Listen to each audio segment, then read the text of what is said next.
I think financial empowerment through social networks is a huge value unlocker, and that's just something. It's a golden key that if we pull this off properly, it would have impact that would last generations and not just years.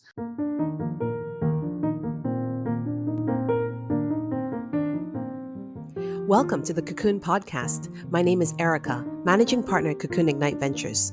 Together with my two other managing partners at the fund, Theodore and Roland, we invite you to tune in here, where you will find conversations we have with founders and investors on the future and sustainability of work.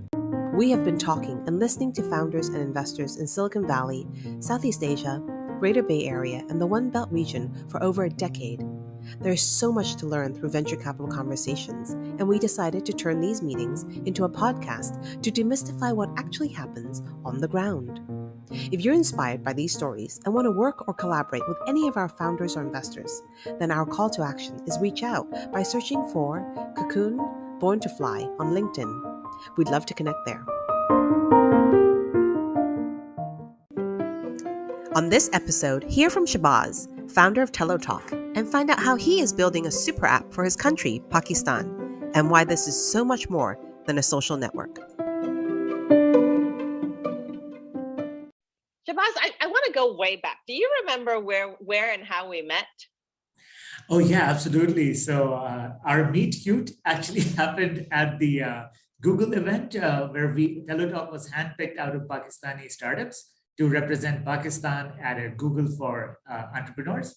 And we were there in Thailand, actually, where our first meeting actually happened. Yes, that was like pre-COVID when we could travel and we could meet founders and investors. And that year, was it 2018? We were in Bangkok together.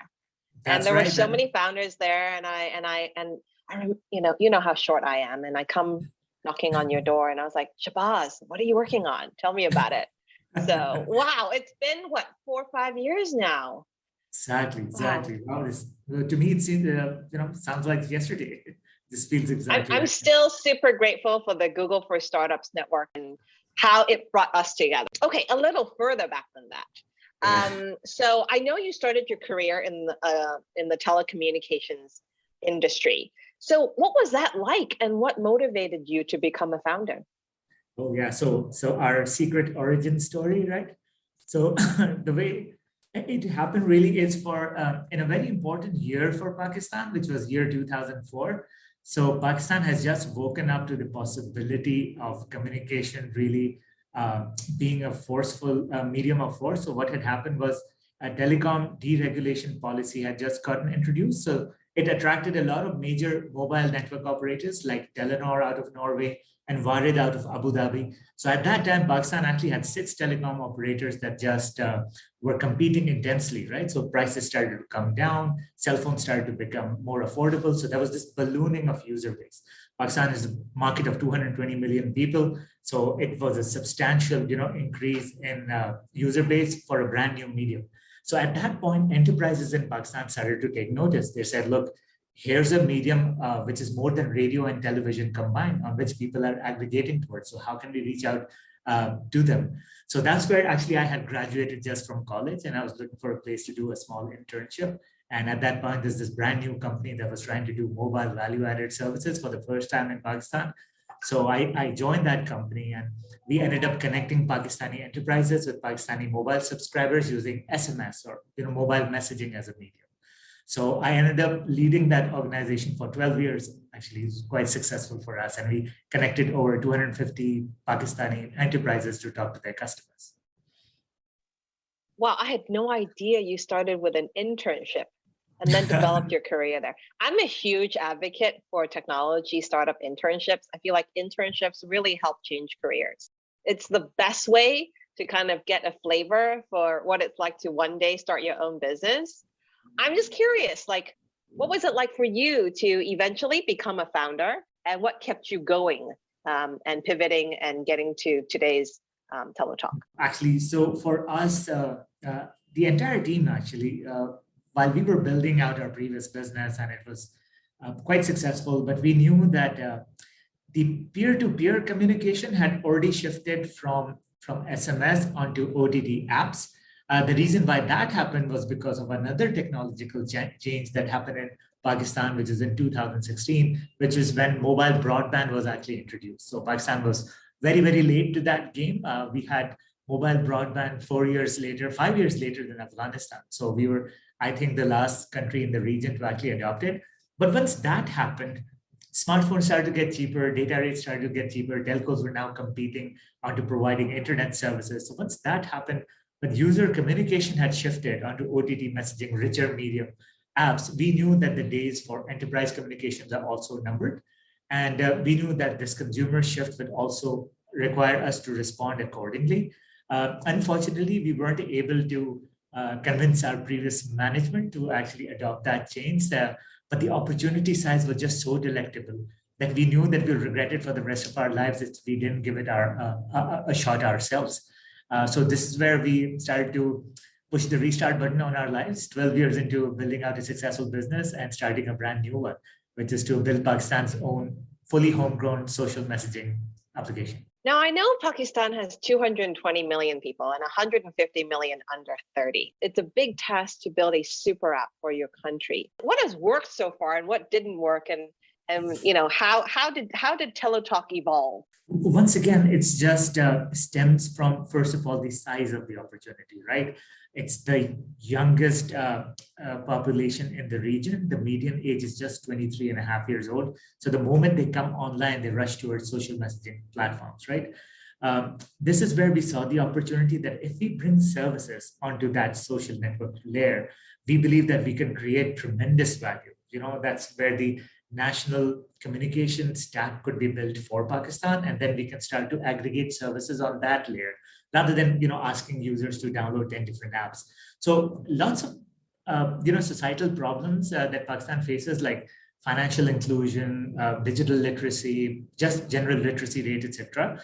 All of that can actually be hyper improved if we are to build services on that layer. In order for us to do that, we had to make a regulatory compliant, socially, locally developed, deployed solution. And once again, for really the traditional market, a lot of people end up building for the top 1%. And we knew if we were to target the tier 2, tier 3, tier 4 cities of Pakistan, specifically the youth, then the platform will take its own journey. So it starts to deviate from a very WhatsApp-like platform to a very WeChat-like platform. So it just started to have its own journey and would have elements that would appeal to the local sensibilities. We had cultural elements added, had everything from local language support to faith-based content, etc., that we had to integrate in order to appeal to that user base. You talked a bit about content, communication,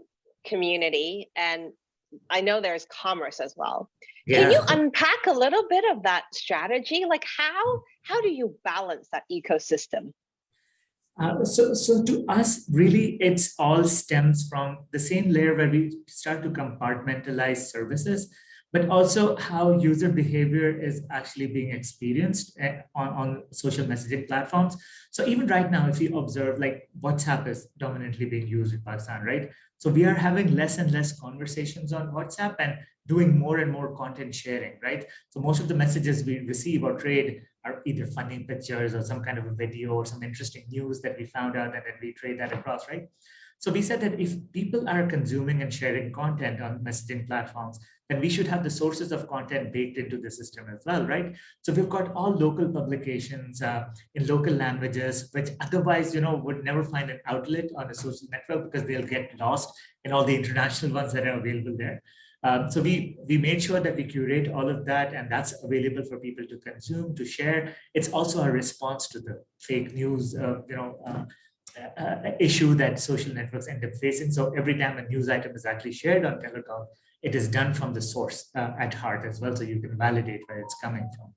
The other thing about content is also what's been interesting too is, usually messaging applications, their engagement time, like per session time, is about 40 seconds because you either read a message or you write a message and then you exit, right? And you do that multiple times a day. But for TelloTalk, it's up to 17 minutes. because people are also listening to music, and they're also watching videos, and they're also interacting with each other's content. So in terms of engagement, which is a key goal for us, like are people spending time on the platform or not, content is a great glue in order for that to do that. For communication, everything that people have come to expect from a platform, like read receipts, delivery notifications, group calling, etc., it's all already there. But when you do communication in local languages, we've got 6 Pakistani regional languages, as keyboard options for people to talk to each other. Because over here, when we observe and went out there, people are sending each other voice notes. And when we inquired, why do you do that? Because it's hard to revisit voice notes because they all start to look the same. They said because we can't speak in our own language. So we used all the 6 provincial languages and regional languages and dialects that are in Pakistan. So we tried to give them those options as well, so they can make themselves understand better as well. So similarly with communication content, now community, where people are finding new people to talk to, and they've got these chat rooms which are subject-based, so whether they're faith-based or sports-based or people traveling or students, they could go into that room, have conversations with brand new people and make those brand new one-to-one human connections as well.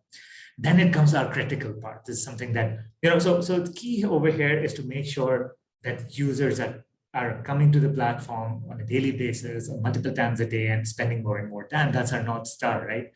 But where we also want to do is where this whole thing actually stemmed from is to bolt on services on top, right? So with commerce, specifically payments is something that we are going to launch very, very soon. That we believe is super critical because Pakistan is so underserved, especially in these regions, in terms of financial services and access.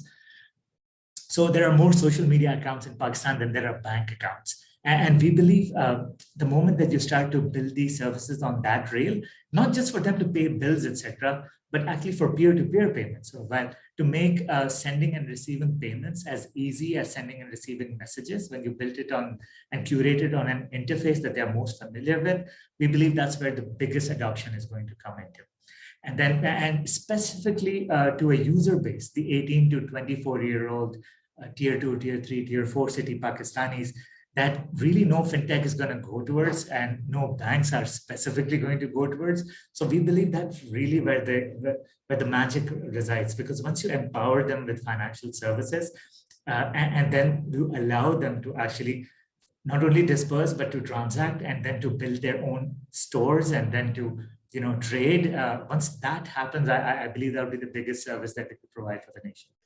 That magic of the hyper-localized approach is to be able to bring a nation together, bring people bring your country together, even though there are so many different cities and so many different dialects, so many different languages, and maybe so many different types of lives, but there is that sort of Venn diagram overlap, right? Like be able to bring them together and discover each other and be able to exchange. That to me, the exciting piece is it increases the cultural fabric, which I think is something that we've been missing a lot on, after COVID and after sort of the globalization of technology, right? Like, to me, all the stuff I get to consume, a lot of the stuff I get to consume is kind of like fast food.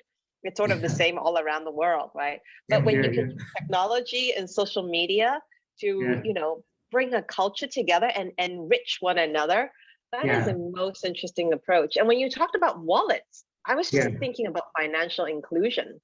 How is it possible that there are more social media accounts than bank accounts? Let's use social media accounts to fix the financial inclusion problem. Exactly. So it's very inspiring. I'd like to, maybe if you could unpack that further. Like, I know you have a B2C product, which is TelloTalk. And I know you also have a B2B product, which is TelloCast. Like, how do they work and how are they synergistic? Super important question. And it trips up a lot of people when they hear there's 2 product rails that we are riding on. But to us, they're all heading towards a convergence point, right? So the B2C layer has got a very specific objective, like user network expansion and, more importantly, user engagement and retention, right? So we want to create a network of very specific kinds of users onto the platform. Once they're there, then we could have all the enterprise services, all the mini apps that we want to start to mold towards, so that ecosystem partners can provide services on our layer very easily, and then forget about, or at least not worry about getting users to acquiring users on their own platform, making sure that the engagement level is over there as well, and then focus on what their core services are, right? So we want to solve that problem locally. In order for us to do that, we know that the B2C layer is on its own trajectory and timeline, and it'll take a little bit of time and capital in order for us to hit critical mass before we start to bolt on services. But while we do that, there's nothing stopping us from actually unbundling our messaging services and providing it to enterprises who want to engage with their customers today in a much richer format than SMS. So what we do is we provide everything that TelloTalk has on the messaging side, including hyper-localized languages, messaging, calling, etc. We plug that out, made it into an SDK and API product, which could be plugged into any third-party app or website for them to launch B2C engagements, for a ride-hailing company to allow their drivers to talk to their customers, for a food delivery company to do the same, for banks to talk to their key account holders. So that chat button is powered by TelloTalk, and that's actually doing quite well. It's very rapidly expanding. We've got like 72 enterprises that we are providing all these services for in Pakistan. And as a matter of fact, that division by itself is actually a profitable entity. And it's right down our wheelhouse, something that we're doing. But once all these business layers are talking to the customers off platform, once their customers are on our engagement layer, then just to shift that communication onto that layer is a matter of minutes for us, because the core engine remains the same. It's been provided, from the same infrastructure. So rather than, waste any more time into, developing those services and to plugging over there as well, we're just building both services in tandem. Can you maybe walk me through a bit of the challenges? Like, were there times when you're like, dude, this is too hard, or there are so many competitors out there, or I could be doing this somewhere else in the world. I could be building technology for another demographic. Like, what kept you going, and how did you get past those hard times? It really went down to Erica. A lot of time and this self-doubt or the exasperation creeps into all founders who are building anything right now, to the most successful businesses like Twitter to startups like TelloTalk, right? But what keeps us going right now is still, to our amazement, we're the only company in Pakistan doing this.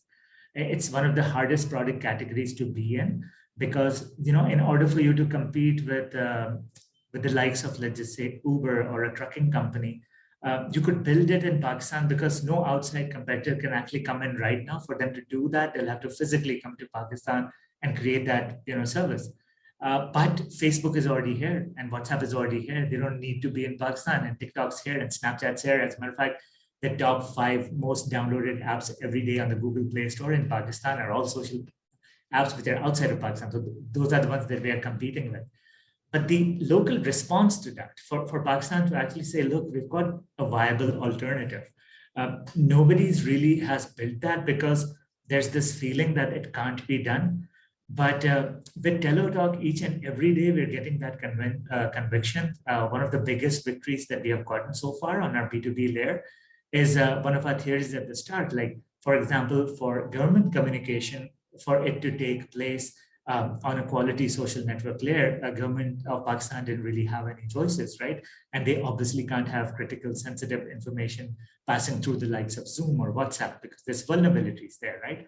So TelloTalk has actually been contracted by the Pakistan government to provide license our services to them for internal communication. So, which is a big win for us, and once again, a hugely validating of the theory that hyperlocalization will win eventually. So the 3 key stakeholders, which is the regulators, the enterprises, and the consumers, all 3 of whom that we are building for, each and every day when you start to see that validation come through, nothing could be more inspiring than that, really. With everything that's going on in the world, it's always good to see how technology brings people together, brings a nation together, and also increases productivity and increases financial inclusion and the likes. I'm curious about sort of your leadership style. Now, I'm curious about, a point you just made, talent. How has that been in the last couple of years, especially with COVID? Like, has there been, enough talent that you could hire, and how have you solved for that part of the problem? Yeah, I think any startup or founder that you talk to, I think this would be their challenge number one right now, besides fundraising. It's because so many startups quality startups are raising funding and they're building very challenging, interesting new projects. And the supply side is actually quite dry in terms of talent, and key talent is being competed for quite aggressively. So that becomes definitely is an issue. The way that we address it is because one of the interesting things of building TelloTalk is, like I said, nobody else is building something like this, right? So from especially the development staff, that sounds like a unique opportunity to learn something that they otherwise wouldn't somewhere else, right? And we obviously try to keep each and every staff member an active stakeholder. So in the long-term vision of the company and the journey of the company as well. So through that, we were actually able to sift through and really pick up some really good diamonds in the rough, people who that we knew would be a part of the journey for much longer time than, let's just say, a revolving door of staff that comes in and goes. Once again, there's a lot of learning on the job that is happening because this is all brand new. But the good thing is, the more time that we're spending, we're becoming domain experts as well. So we're also training a great number of resources that we're going to build some amazing products tomorrow as well. So we can't wait for them to actually start to do that as well. Are you hiring? What kind of roles are you hiring for? Oh yeah, definitely. We're always hiring, right? So everything's open, from the growth team to our sales team for B2B to our growth team for B2C, as well as specifically the development staff.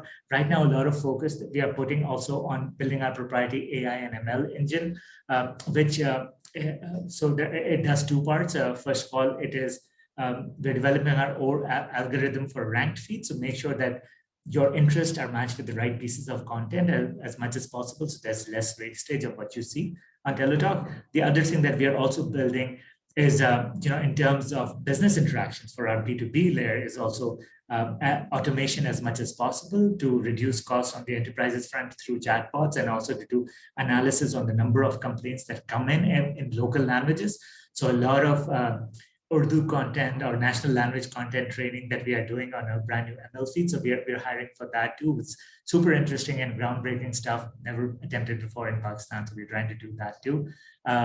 General staff too, like anybody who's looking for a good senior management finance position, we'd love to have you join us as well. Now, for those who are listening, if they're trying to reach you, what's the best way to get in contact? Oh, TelloTalk, of course. You look me up and join me there. But of course, I'm on LinkedIn, I'm on Twitter. I think in the show notes, maybe Erica, my email could be there as well for anybody who wants to reach out. I'm always available. Shahbaz, last question. Yeah. Let's say you're right about TelloTalk and TelloCast.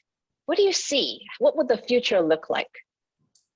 Well, we're really hoping that we end up addressing a big problem, which is we want to empower users on the platform to find financial stability through TelloTalk. That really is a goal. We want our creators to win. We want enterprises who plug their systems onto the platform to win. We want consumers to turn into creators for not just content, but for services as well. And we are trying our best to provide that ecosystem that enables that. I think financial empowerment through social networks is a huge value unlocker, and that's just something. It's a golden key that if we pull this off properly, it would have impact that would last generations and not just years. But we know that the road to that is going to be super tough. But we see so many avenues for us to add value to users' lives and enterprises' life as well. And this would be the best possible way to do that, because social networks really are the interface for the internet for us, and for consumption of services to come to that layer would be super critical. Look at what Elon Musk's plan was for Twitter, right? He was going to start with payments integration and then to have services on board. It's exactly because the model that WeChat created is so beautiful, and what KakaoTalk aped and what Zalo in Vietnam and Line in Japan were able to replicate as well. It resoundingly just seems like the right strategy in order to make a national level impact with the platform. Financial empowerment. That is Yeah. most inspiring. I couldn't agree with you more. How do we use technology to empower humans to live better? Thank you so much, Shahbaz. Really appreciate you taking the time for the call today. Thank you so much for having me, Erica. It's always a pleasure connecting with you, and thank you for having me. Hey, thank you for listening today. If you like what you heard, don't forget to subscribe to hear more from entrepreneurs and investors on why they got started, how they got through the hard parts, and what they'll be doing next. If you're inspired by these stories and want to work or collaborate with any of our founders or investors, reach out by searching for CoCoon Born to Fly on LinkedIn. We'd love to connect there. Download more episodes or subscribe via Spotify or YouTube.